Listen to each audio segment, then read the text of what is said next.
You can't take my picture. That's against policy. No, it's not. Yes, it's illegal. Why are you Can't take following my me? picture. Why are you following me? Stop following me. I'm gonna ask you nicely. Stop following me. Racial profiling is one of the biggest ethical issues plaguing America. Many men and women and even children are stereotyped on the basis of their skin color and thus treated differently by any person of authority. This sort of discrimination can occur in a multitude of ways, from getting harassed by police officers while driving or being followed while shopping. You see this? This is real, bro. I live in Canada. These sort of assumptions are based off the stereotypes perpetuated in the media that picture people of color as shady criminals rather than the average person who performs normal tasks. Racial profiling has affected me personally only a few times, but mainly it was when I was driving in Texas because I was visiting some family. I was near the border relatively, and I got pulled over, and the police officer asked for my green card by default. And I'm not an immigrant. I'm a natural-born citizen, and then proceeded to not give me any ticket or explain why he'd pulled me over, other than to prove that I was born in this country, and I am. So that's the main way it's impacted me. Causes you to have to live in fear, you know. I can't go to the store without being followed. I can't freaking drive my car without the fear of getting pulled over and shot, you know, like with the Black Lives Matter movements. I'm black, not light skinned, I got the dreads. I mean, it's just all bad. Besides that, I mean, just not being able to do things that, you know, my other white friends were able to do, you know, like they'll go and fool around, go vandalize something. I couldn't do that because obviously I'm gonna get my ass arrested, you know. I saw this video.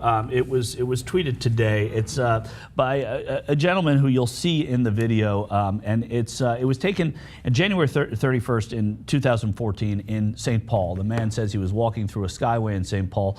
Minneapolis and St. Paul in the winter, they have all these skyways that connect buildings because it's so freaking cold there. His cell phone was then confiscated. I watched this video this morning.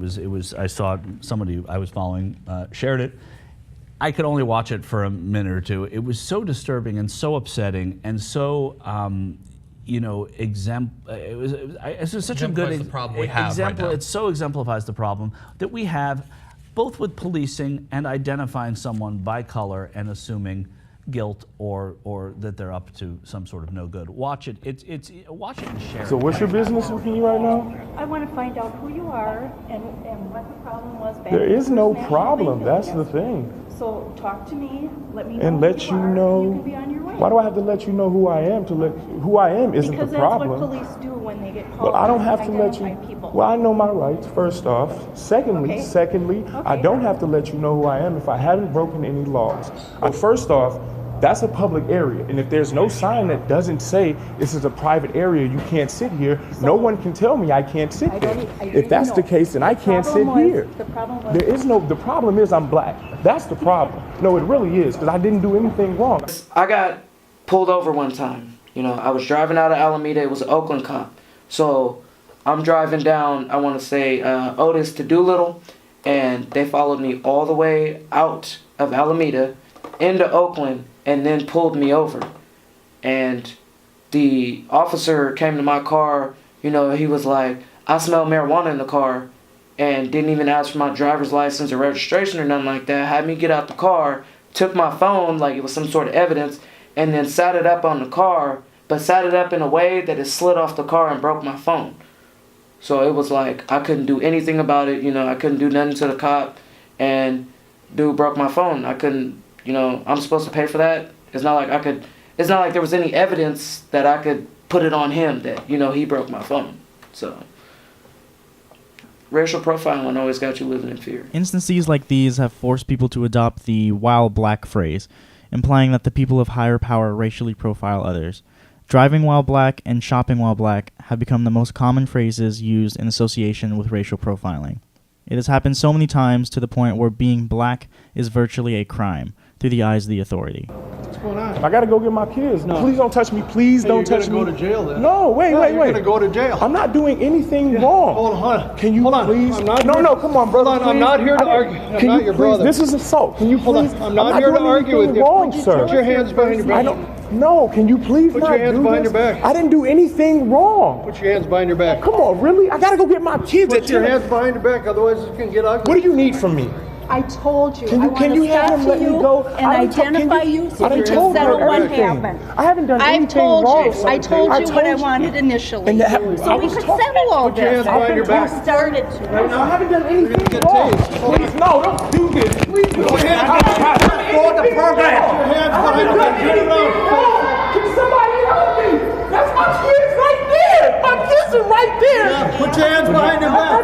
Put your hands behind your back. Don't choke me. I have asthma, sir. Well, you're gonna I'm not get doing tased. anything. I'm not doing You're gonna anything. get tased. I'm not. Ow! Get down! Get down! Get down! Get down! I'm not doing anything. Can you stop, please? Someone help me! Someone please help me! Please help me! Please! Please help me! Can someone please help me? I haven't done anything wrong. Can someone please help me? Really? help you. I haven't done anything wrong.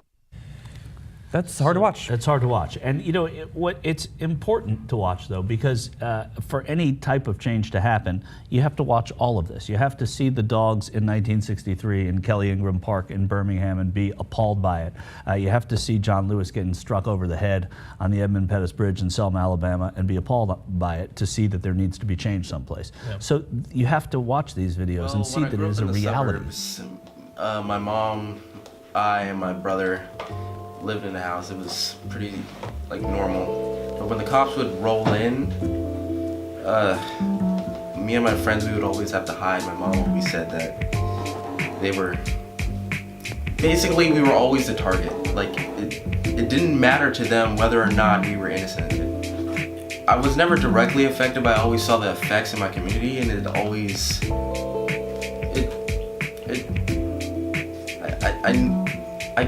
I took it to heart, and I know that hopefully that it will change eventually. I know that in the past it was different than now, but we still have a long way to go.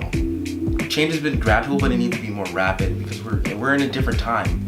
Society needs to change. We need to change along with it.